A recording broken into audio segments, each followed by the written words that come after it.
I remember thinking, wow, is this normal? Is this what the hearing world is going to be like? They would literally laugh at me for the way I speak. It's a really wonderful story that will help so many people. Thank you. So many people will have been in your situation and they're listening to this. And Yeah. This is the reason why you're doing this. Exactly. You want to help people. Exactly. So because your emotion gives other people strength.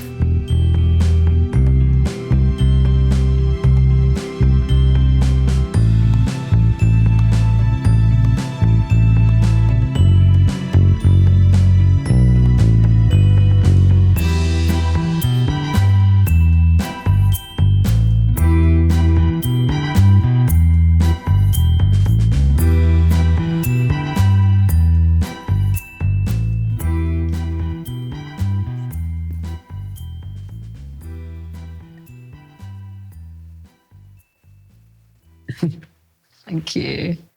Very good signing. Yeah, wow. Nikki, I am so happy that you have asked me to share your career journey, life story with me and with everyone today. Couldn't be happier, so thank you. Oh, and thank you for being here. I'm really, really happy to have you here. So we know each other through a mutual friend and through makeup artistry. That's right. We did. And I do remember when we first met on a shoot. Yep. And I can't remember which editorial it was. It was for Grazia. Was it? Okay. And it was one of those kind of big sort of group shots of different musicians and actors and That's cats right. and dogs. Yes, and God knows what.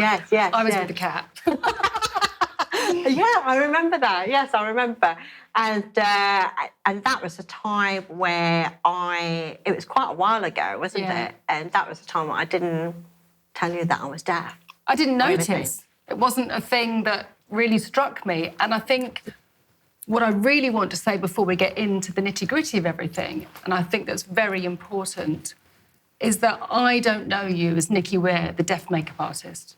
That's not who I know you as. I know you as Nikki Weir, brilliant, fabulous, talented, rebellious makeup artist. Thank you. That's how I know you. So I think it's very important that you aren't defined by your deafness. I know you're profoundly deaf. That's right. And it is immense what you have achieved. Thank It is you. really hard in this industry, a freelance industry, the majority of us all freelance now, to get to the level that you have got. It's a struggle for me, having all my faculties. But for you, it's incredible. And I think it's a lovely time we're going to have, sort of unpicking that and how your early life enabled you to be very resilient and creative. Thank you. And get to where you are. Yeah, So let's thank begin. you so much. Yeah, no, thank you. And also, I also love and respect your work because I really love the way you work with a lot of celebrities and you work with all kinds of people. But at the same time, what I also love is your approachability when you do your YouTube, like Speed Beauty.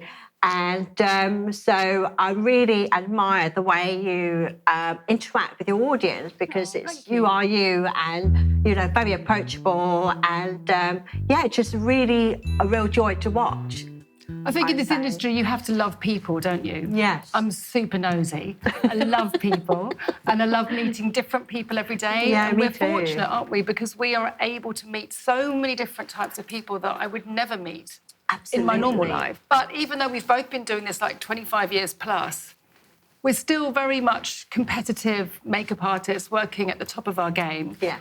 Although I don't know about you, I don't feel like I'm necessarily competing or I'm sort of working against other people now because you can't compare yourself to anybody else. No. Not everyone's going to like you for a start. No. You walk into a room, some people are just not going to like you. Whatever Exactly, you do, and that's you're just fine. not their cup of tea. So you just do what you do. And do you. Yeah. And just do you. Exactly. I feel exactly the same as you. I've just come to a stage in my life where I just think, I just don't feel that urge to be there, do that moment, be, seen or anything at in terms of work. Yeah. It's almost like when the work comes, I really appreciate it and I'm happy. Yeah. But that's because you've do you proved know what I yourself mean? that you can do it. Exactly. And when you're young, you sort of feel like you're, slightly imposter syndrome. Can you do this? You're sort of winging it Oh, gosh. with a liner. Yeah. I'm sure you did that with Amy many times. Yes. Oh, yeah. Oh, Amy, oh, bless her. Oh, she doesn't allow anyone to do her eyeliner, but it was a real privilege to... Just for context, I mean, we will go through your Yes, your we'll entire leave that. career. Yes, but yes. You had a lovely period with Amy Winehouse, Yes. which was Yes. obviously extraordinary and very special. Yes, it was. But we will talk about that later. Yes, we will. Did you start, so just for people that aren't aware, when you No. first start as a makeup artist or a hairdresser, you have to have a portfolio. So in order to have a portfolio, you have to do test shoots, which is working free. So That's did you right. then work with your father? I remember saying to myself, what do I want to do? What do I want to do with my life? And obviously, my father being a photographer, and I remember seeing him working, and I did a bit of child modelling, which I didn't really enjoy. But anyway, I'm thankful for the pictures, though. I love the pictures. I've never seen them. Thanks, Dad. Insert photograph. Woohoo! But I'm very camera shy now. And then my mum was really, because she was different. She was an artist. She was very bohemian. She was very unusual. So we were constantly surrounded. She would literally pin, bits of artwork all around the living room, and she'll do charcoal. I mean, it was just literally like an artist studio everywhere. And then I'll see my dad in his studio, and it'd just be, the smell of that smell of when they develop print. So that smell always takes me back to that studio. So it's and they will always have lots of parties. So they were very well connected. They knew lots of people in the music business, film business, all sorts. So the house was always full of really creative people, really eccentric and some beyond eccentric. That I just think, oh my God, wow. But from that, I wouldn't change it for anything, because I look back and I think, oh, wow, that was a really special time. Love art. I have appreciation for art. I love photography. I love all things visual, really, and like all of us do. And so I remember in the studio when Dan was doing a shoot, and I saw makeup artists turn up doing the makeup. Oh, wow. Straight So you away. actually saw that in your own home? Yeah, in my dad's studio. Right. And I remember I was kind of like a late teen, and I remember thinking, that's it. That's what I would like to do. And I'll give that one a go, Because I just thought, I was watching, and I just kind of trying to think, okay, let me figure this out, And I remember saying to my dad, how much did I get paid? And he said quite a bit. And I thought, all right, I'll do that then. Brilliant. I thought, great. But that wasn't the only reason. It's just it was perfect for me because it's very one-to-one. It's very, when you do makeup, it's you and that person.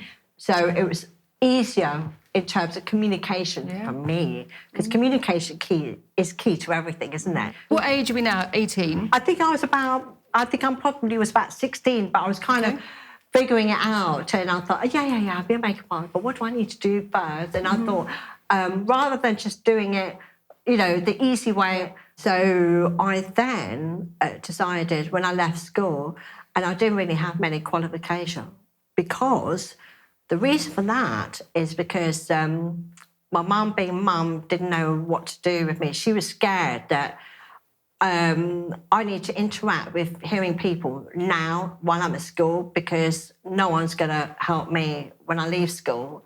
And I didn't realise what she meant, but I realised it then. But when I was at school, she kept telling the teacher, please put my daughter in normal class.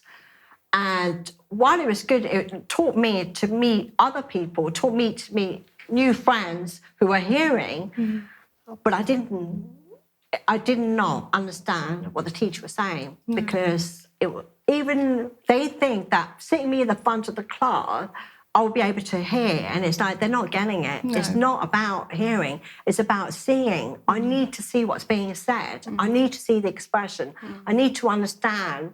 So going back to when I decided to leave school with no qualification for that reason, I then went into, I thought, right, okay, don't tell anyone you're deaf because there's going to be, barriers because I could just see how my, journey's been so far. But And did give you it a have go. hearing aids in there? I did. I had hearing aids. I had the one that's behind the ears, which was like a revelation. I loved it. It's like, don't... And I would hide it, literally... have my long hair, just literally hide it. Now I'm deaf proud, but anyway. Then applied for hairdressing jobs as a junior or apprentice, whatever you call it, and I got all the jobs. Every single one of the interview went really well because it was all one-to-one. The concentration level was unbelievable, and also they thought that I didn't look English, so they thought I was a little bit foreign because they said, I had a bit of an accent. But that's the way I speak. And so I didn't say anything. I kept my mouth shut. Okay. I just thought, just get through there. Then I chose one job because he said that he would teach me. So I thought, brilliant. So I got that job. I was really excited. I was never late. I was always make myself presentable. I was so eager and so keen. And and all I could do is just wash people's hair, which was fine. But there was mirrors all around, so I could see what everyone's saying. Because obviously when you're washing someone's hair, you can't see their face. No, but they don't want to chat, so that's fine. And I can't lip read someone upside down, so no, forget it. Fine. But I could see what everyone's saying. There's a mirror all the way around the salon. And I remember Brilliant. When it all started, is that they started to make fun of me. Did you experience any of that in school? Were you used to that? Oh, yeah, at school. Yeah, of course. They all made fun of me at school. Right. They all, Because they were your peers, you accepted that. Well, I kind of, that's what kids do, It's always, if it's not something, it's something else. Sure. So I just thought, I just tried to ignore it. It was, even though I kind of led a very sort of like lonely journey, I just kind of stayed in my Nikki's world, like, no, man, it's fine. Do your best, I kept saying. So when I started in that salon, when I started seeing each individual kind of laughing, kind of making fun of me, I remember thinking, wow, is this normal? Is this what the hearing world is going to be like? Because I thought it's only at school. Sure. So I thought, okay, maybe I'm just being a bit too sensitive. But I thought, no, just ride it out. It's going to be fine. And it got progressively worse. They would literally laugh at me for the way I speak. One sec. Take your time. I thought I was being brave. Yeah, so they would laugh at me for the way I speak, and the phone would ring, and they would really relish in saying, Nikki, get that phone. And I didn't want to get that phone because I know that I would be here. So because it was my first job and I was really wanted to show people that I can do it, I really wanted to show people that I can do this job. And sorry. So I'd pick up the phone and I would tread it, and then people would be talking and I would just get snippets of words, and then I'd be like, I'm really sorry, can you repeat that? And they will have a really good laugh. Sorry, can you just give me a moment? Yeah, of course. You're doing absolutely brilliantly, and just maintain where you are. Yeah. It's a really wonderful story that will help so many people, because so many people will have been in your situation and they're listening to this. And this is the reason why you're doing this. Exactly. You want to help people. Exactly. So because your emotion gives other people strength. Absolutely. I think emotion is strength. Over a period, over months and months of them having a good laugh and them just, taking the mickey and everything. And I just ignored it as best as I could. And I said to myself, just give it a year. Just give it a year. And that was my goal, just to say to myself, if you could do this, you could do anything. So, and I remember plucking up the courage. So he would teach others about how to do hair. And I'll be watching, and then I remember, you know, asking him, oh, you know, I really would like you to teach me how to do the hair because it's been 6 months or however many months. He said, no, actually, it's just a waste of time. And I said, what do you mean? He said, no, you're just a waste of time. And I remember thinking, did you actually say that, or did I say that to myself? Right, I've got a lot of fight ahead of me. And I thought, right, I've already fought at school. Now I'm going to fight even harder, and I am going to fight even harder. I just wanted to have my own satisfaction and gain my own power by leaving in my own way. So I left without notice. I just walked out. Yeah, No, you got your power So back. I left. Yeah. And I felt like I got my power back. Yeah, I can now see almost like the building blocks of your resilient personality, which I know and love, coming through.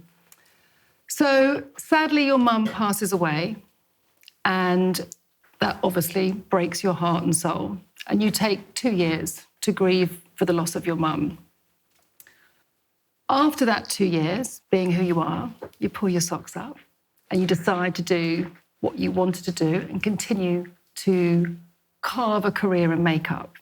Times have changed slightly. Yes. And there's a new brand in town, which was a wonderful community for all of us makeup artists. That's right. When I was going through that grieving period, I just shut down. I just didn't want to, you know, I just didn't want to be around people. And I kind of like shut myself off and try and deal with it Nikki's way. And I remember going to the counter, because bearing in mind, I've not really been in contact with anybody. And so I went to the counter, and it was just literally the whole of Harvey Nichols, and everyone was dressed in black, and everyone looked incredible. Everyone was different.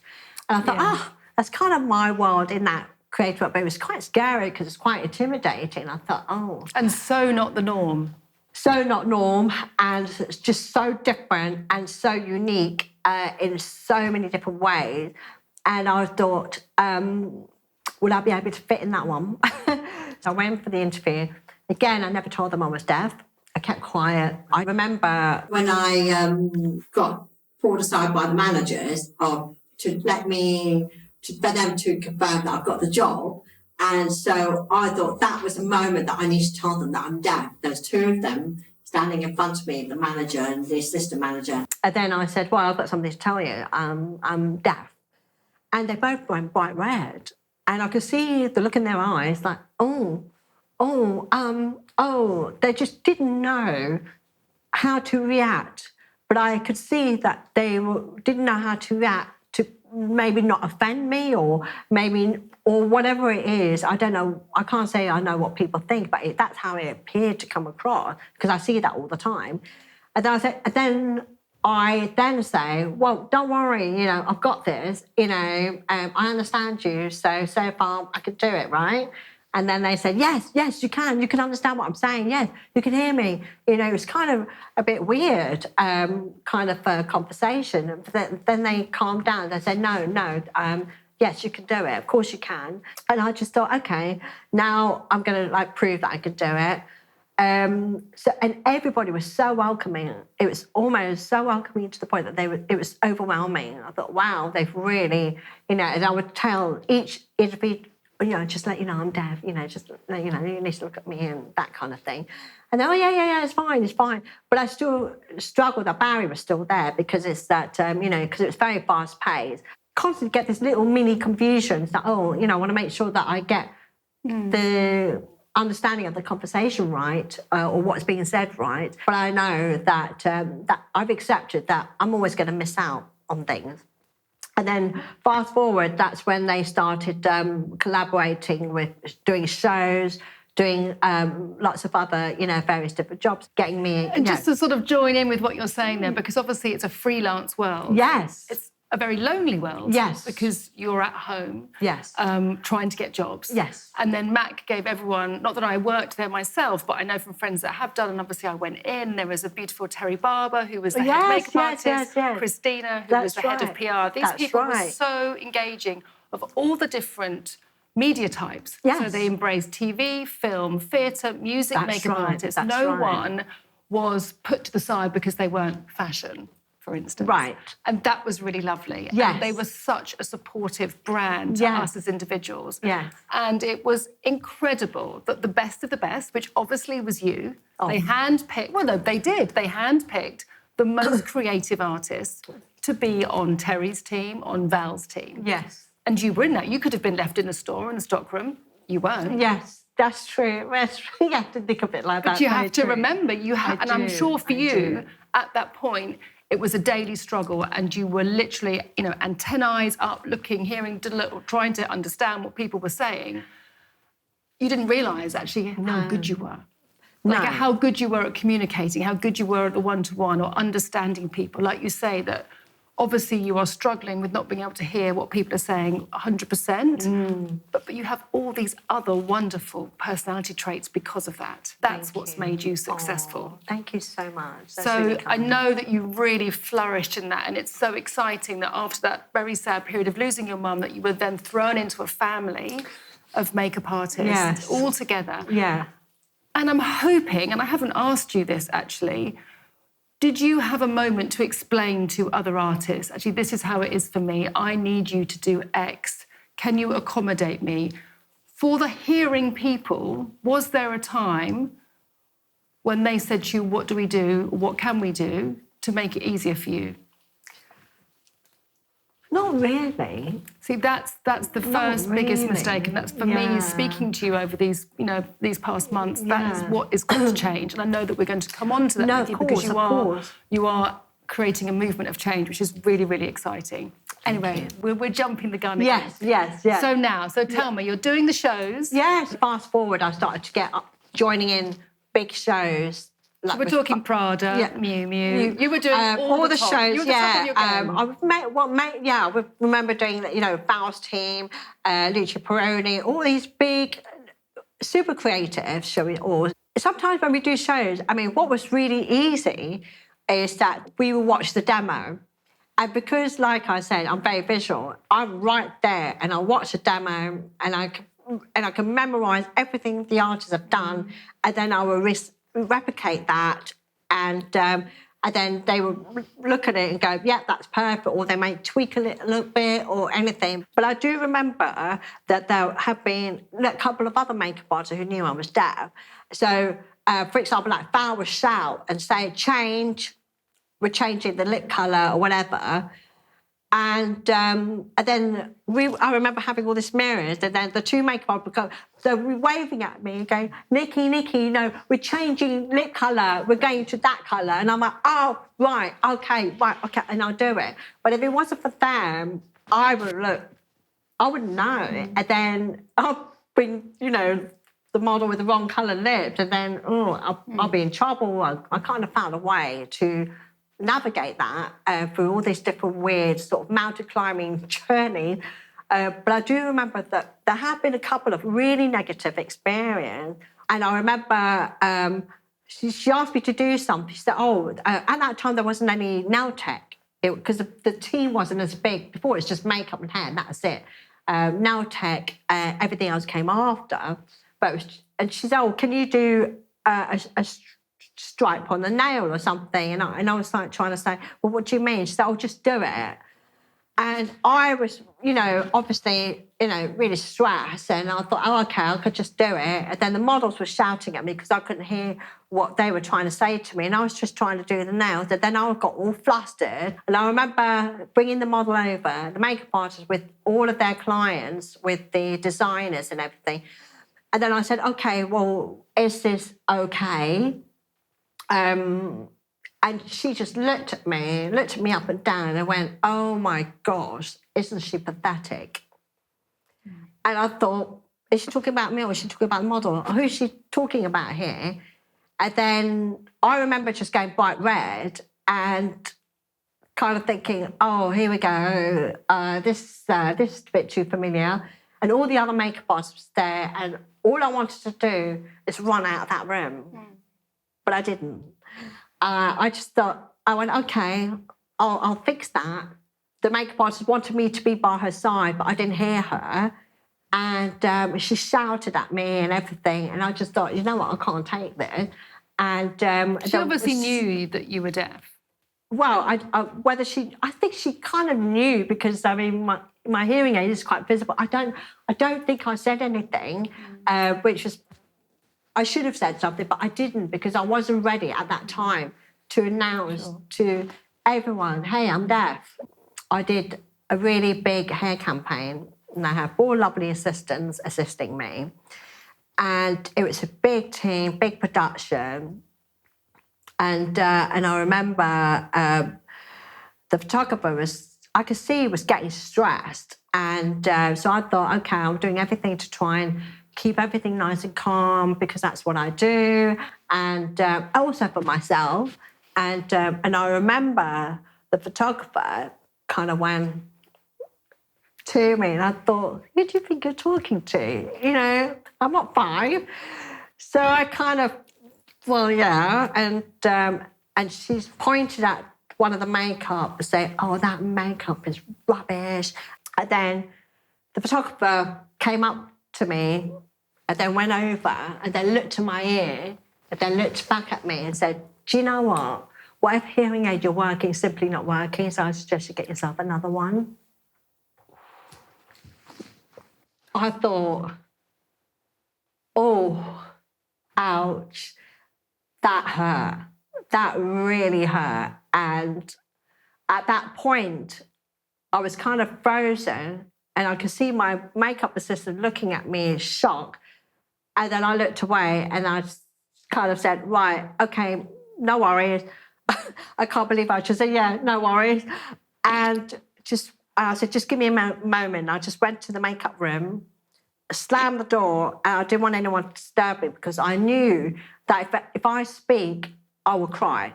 Also, it's a massive validation on the ability of you as a makeup artist Yes. to get rebooked and rebooked and rebooked. Right. There's nothing nicer than getting rebooked and rebooked. Yes. And I know you worked with Amy Winehouse That's for 2 right. years as well. 3 years, yeah. For 3 years. Yeah. Extraordinary. I'm sure you've got tons of stories, and I'm sure that Yes. was a very special time. Yes.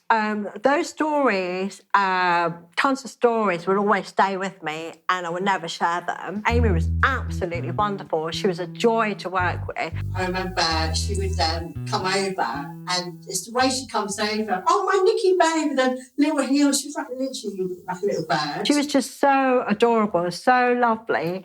And then, but she doesn't allow anyone to do eyeliner. That's it. You know, she does it.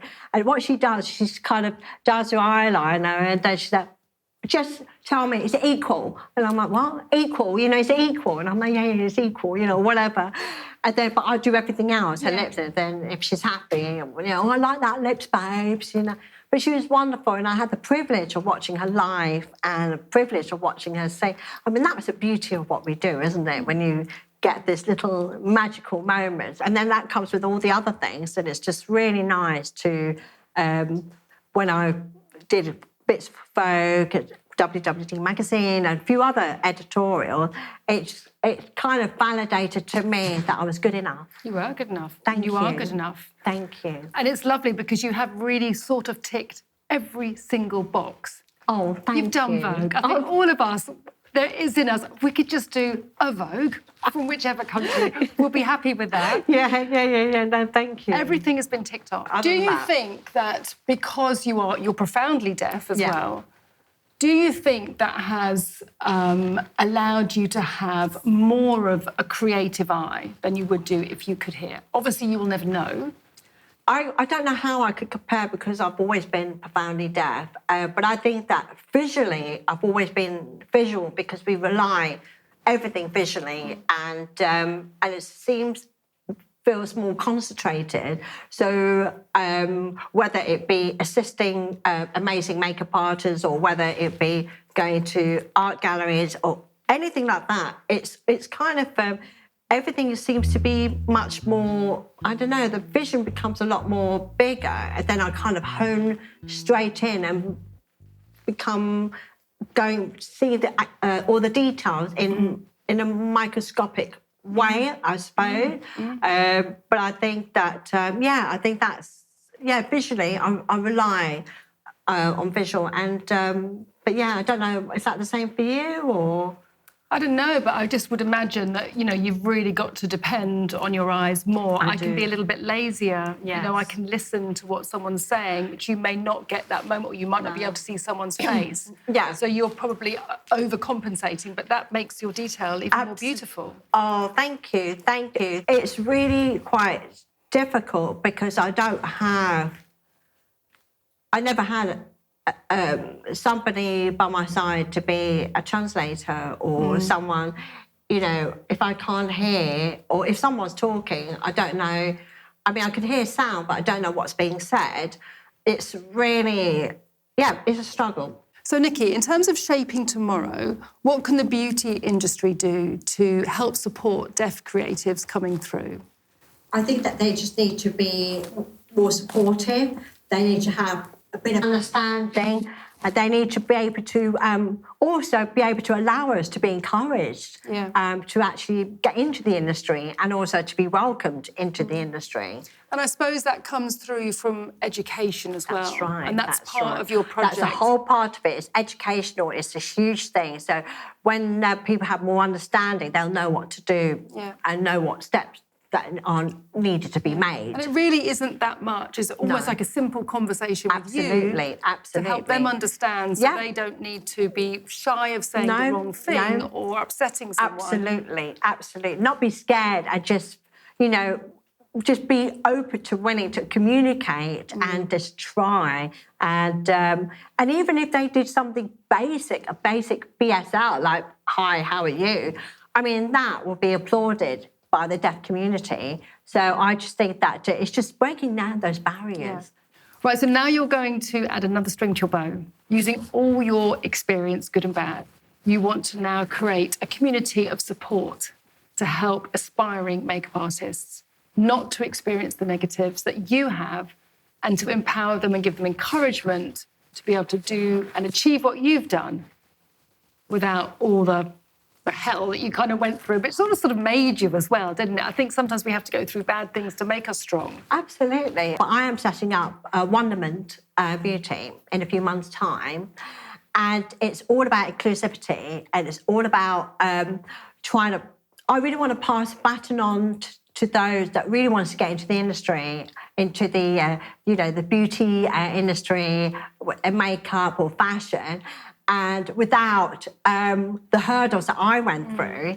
And so by doing that, setting up Wonderment, I really want to create more opportunities for future deaf makeup artists that may want to get into the makeup artistry, whether it be fashion, film, anything in that realm. In media. Yeah, exactly. How will you do that? Well, basically, first of all, I really would like to get more deaf awareness training to all the beauty companies, fashion companies, for them to be deaf aware, to have some kind of educational, times are changing. Inclusivity is huge right now, and along with diversity. And, and also we don't need, even though deafness is visible disability, but we don't need to be invisible. So I just want to make that more visible to them. It's all about access. Also, I really would like to have more makeup courses, because luckily we have friends that are doing makeup courses, teaching makeup, to give them access to that as well, along with the interpreters, for example, I would love to walk into Selfridges or Harrods or any big fashion brands or beauty company and see a deaf person working there. And which means that when you start seeing deaf, employments, more and more deaf employments within that industry, other deaf customers or other deaf people will look at them, oh, wow, we can come in more. And mostly it comes, I think, from a place of embarrassment. People, especially as like British culture, they kind of get embarrassed, so they freeze and they don't know what to do. Yeah. And that's where your education is so important. So important. Because it gives you confidence to feel that you're not going to say the wrong thing. No. You're not going to do the wrong thing. You're not going to upset someone. You just maybe need to take a beat and go, right, I remember what I've learned. Let's try this. Yes, exactly. I hadn't really thought about this until I've sat and spent this time with you, is that with social media as it is, and with people's faces stuck in their phones, it is the most beautiful thing to look into somebody's eyes and to communicate directly with them, gesticulating, sign language, whatever it is. Absolutely. And I feel that that's getting lost and people are getting very much within their own bubble. Absolutely. So you may start on this level, but I can actually see you growing a bigger network of communication. Absolutely. Maybe. Yeah, no, absolutely. And I think it's also to try and open up more mentors as well, because, I mean, would you consider having a deaf, makeup assistant? Absolutely. Now, I actually did speak to a few colleagues before our meeting, and I said, have you experienced working with deaf people? Have you interviewed anyone who's deaf? Are you working with anyone in your bigger circles? Pretty much no. Yeah. And then someone said to me, well, to be fair, Caroline, I haven't had any deaf people come to me. There's lack of access, there's lack of opportunities, there's lack of all of those things. So I think it is getting better now, because for example, I went to one store and there was a deaf lady with an interpreter, and I was blown away. And that is exactly what I want to see. And I want to see more of that. Even today with our lovely crew, Yes. Obviously being on set is my home. Yes. It's normally very noisy, loud, crashy, banging, people shouting. It's been the most relaxed, calm, warm environment. It's been beautiful. Thank you. So I hope you learned a few things, with a bit of deaf awareness. Absolutely. I always learn from you, and I wish you the best of luck. I think you're so such an much. inspiring person. Thank you so much. I think a lot of young people have a lot to learn. Yes, they do. From Yes, they your do. story. Yes, yes. That if things don't work out, you just have to keep getting up. Keep going. And keep going. Yeah, keep going. And your story is full of beautiful richness, but that's all down to your tenacity, hard work and resilience. Oh, thank you so much. That's really sweet. And you rock. Should we hug? Should we hug? Yes. Oh, thank you so much. Well done. You did it. Thank you. She did it. Yay. Woo. Oh, jazz hands. Thank you.